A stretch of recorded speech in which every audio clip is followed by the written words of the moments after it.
pagi Mbak, perkenalkan saya Narswini yang bertugas pada hari ini dari pukul 7 sampai pukul 2 siang. Mbak boleh bantu sebutkan nama dan tanggalnya Mbak?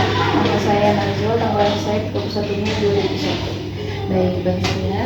Oke, benar ya, dengan Mbak Nazwa 31 Mei 2001. Mbak boleh saya duduk sebentar di sini? Boleh sus. Baik, terima kasih Mbak. Baiklah, Mbak, di sini kita akan melakukan perbincangan sebentar. Tujuan saya di sini untuk mengenal Mbak lebih dekat supaya bisa membantu Mbak dalam proses penyembuhan agar Mbak merasa lebih nyaman. Apakah Mbak bersedia? Bersedia. Baiklah, bagaimana keadaan Mbak hari ini? Keadaan saya terus terang saya merasa cemas dan takut terhadap kondisi saya, takut penyakit saya ini nggak bisa sembuh. Saya mengerti ya Mbak, situasi yang Mbak rasakan saat ini pasti sangat tidak mudah ya bagi Mbak. Perasaan cemas dan takut itu sangat wajar, apalagi Mbak sudah menjalani proses pengobatan yang panjang. Baiklah Mbak, boleh saya tahu apa yang membuat Mbak cemas belakangan ini?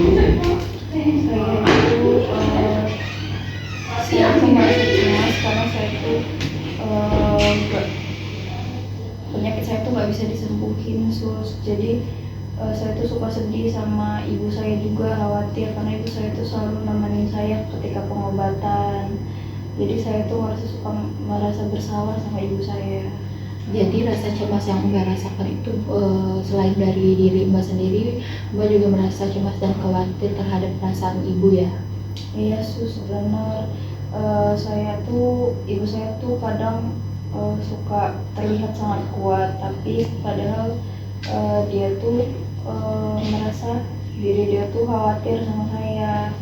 Saya mengerti perasaan Mbak itu. Rasa khawatir dan cemas yang Mbak rasakan itu masih muncul saat kita merasa sayang pada seseorang. Tapi Mbak ingat bahwa Mbak saat ini sedang tidak berjuang sendiri. Ada kami sebagai perawat dan juga dokter. Apalagi ada ibu Mbak yang akan selalu membantu Mbak semaksimal mungkin. Terima kasih sus. Tapi kadang saya juga merasa tidak berdaya sus. Karena rambut saya rontok, badan saya juga berubah, badan saya kurus, saya juga merasa tidak percaya diri dan saya juga akhirnya tidak mau bercermin lagi akhir-akhir. Saya paham Mbak, perubahan fisik akibat kemoterapi itu memang sering membuat seorang merasa kehilangan sebagian dari dirinya. Tapi Mbak tenang saja, perubahan fisik itu tidak mengurangi siapa Mbak sebenarnya. Mbak tetap menjadi wanita yang kuat dan berharga. Saya masih bisa menerima kondisi saya sus, tapi saya juga masih sering berdoa kok sus, masih kadang sholat juga, tapi saya tuh sulit karena saya tuh merasa cepat lelah. Saya tuh hanya ingin bisa hidup dengan tenang sus. Itu sikap yang sangat luar biasa Mbak, masih berdoa dan menerima kondisi Mbak yang sekarang ini, tanda bahwa Mbak masih memiliki semangat yang kuat terhadap diri Mbak. Lalu yang ingin saya tanyakan juga, apa yang paling Mbak harapkan saat ini?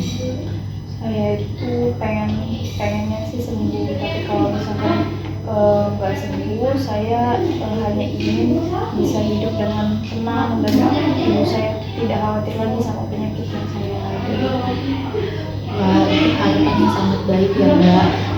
Kami akan terus mendampingi Mbak baik secara fisik maupun emosional Mbak. Kalau Mbak merasa sedih atau takut, Mbak jangan dipendam sendiri ya Mbak. Mbak bisa menceritakan kapanpun pada kami. Mbak bisa panggil saya, apalagi pada saya. Mbak bisa mengungkapkan apa yang Mbak rasakan itu, agar Mbak menjadi lebih nyaman. Terima kasih sus, rasanya saya lebih lega karena udah cerita sama dan terbuka sama sus. Saya sangat senang Mbak sudah mau terbuka dan berusaha bercerita apa yang Mbak rasakan pada saya. Karena ini merupakan menjadi proses penyembuhan yang jauh lebih baik untuk Mbak.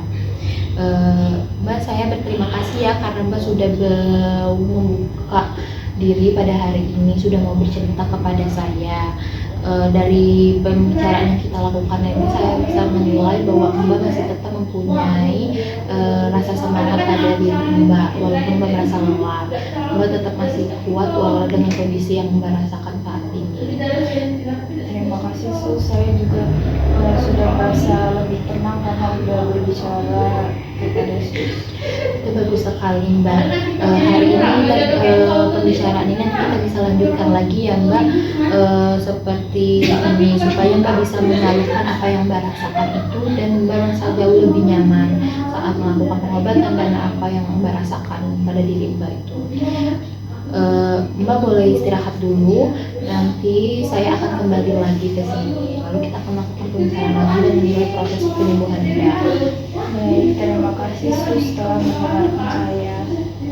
Baik, saya izin tinggal sebentar ya Mbak. Nanti mungkin sore saya akan kesini lagi untuk melihat proses Mbak.